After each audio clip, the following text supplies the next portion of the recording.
Well,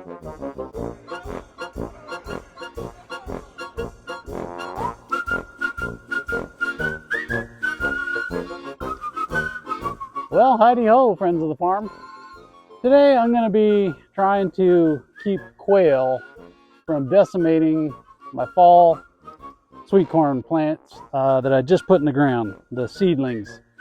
It's the end of August, and I'm hoping that I should get a nice stand of fall sweet corn right around the first to middle part of November, and to close out the season. So I'm still messing around with a lot of different processes for the sweet corn, but one thing I notice is during the summertime and up until now, the pressure from birds and bugs is at its peak. So what I think's been happening is the quail, I've been noting, and the reason why I think it's quail is because I see a lot of quail in the garden, is they come in out of the desert, out underneath the mesquite trees, and I've been flushing them out from the pumpkins. So I think they come in and cool off. They probably get a little bit of the irrigation, but after that, then they go out and enjoy the salad bar, which is Meeker Farms garden out here. So the problem that I've been having is the moment that the seedling germinates and jets up through the soil is, man, they love that. And they've been pecking it, and then it's nothing but a dried up stalk within a couple hours. So I need to get through the next 7 to 10 days without any birds decimating the fall sweet corn here.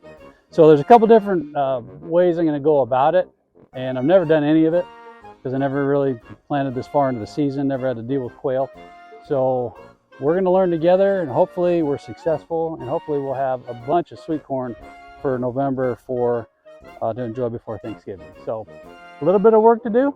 Let's get going.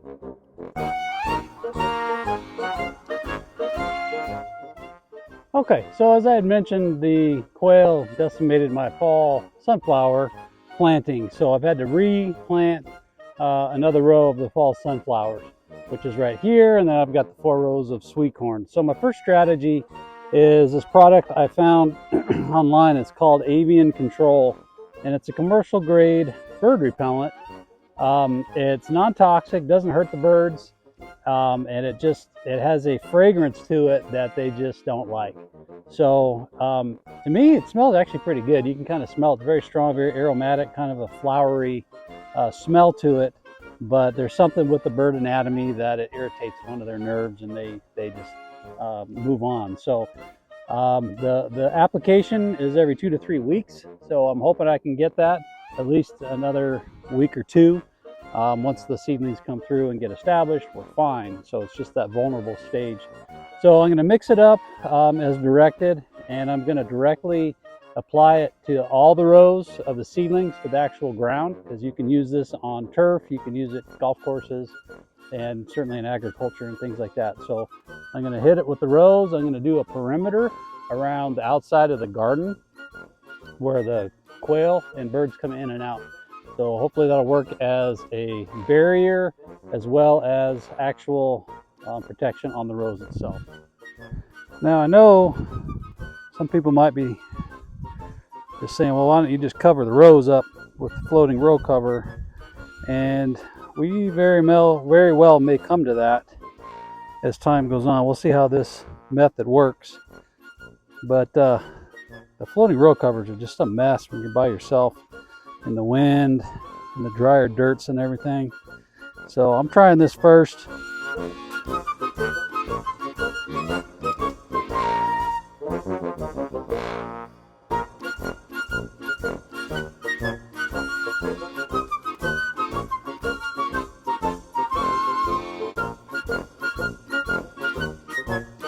All right, so we got all the rows sprayed, the perimeter around the outside of the garden sprayed with the Avian Control, and that stuff is really strong. Even when you dilute it, I can still smell it out here, and after a while, usually fragrances you get used to get that, you know, that you come accustomed to it, and I can still smell it. So I'm hoping that'll get us through the next little bit and keep the quail out of their actual rows.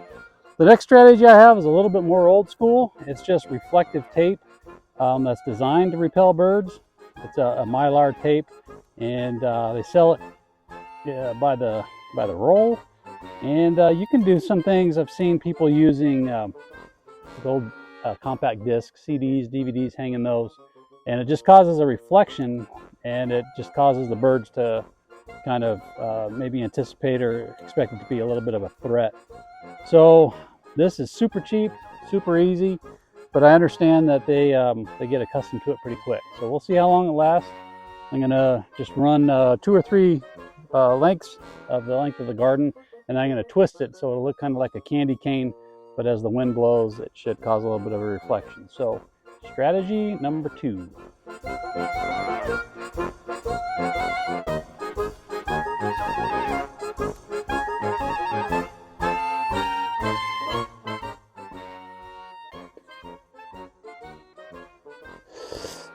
All right, well, I can already tell too many twists, Oliver. So I'm gonna have to just unroll it and then put just a couple twists in it, because when I pull this tight, it's gonna turn into a red tube. So that's not gonna work, because it's got color. It's got red on one side and silver on the other. And I guess that's part of the, there we go, part of the strategery, President Bush.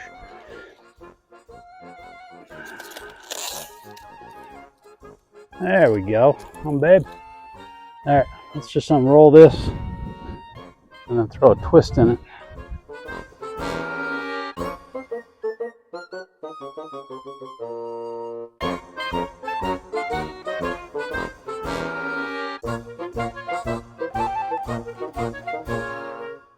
You can see that kind of really mimics movement. The two colors going back and forth like on a Knight Rider's car for all you 1980s TV fans. Okay, so for the third strategy, there are some things that I've had laying around. You guys might remember this owl with a bobblehead. I used him on the very first planting of corn, and I didn't have any problems, but it was also earlier in the year. So I'm not sure if it was him or just the season, but if it works, you're the star of the show, Buster. Where are you going? That's a good boy. So we'll put him down.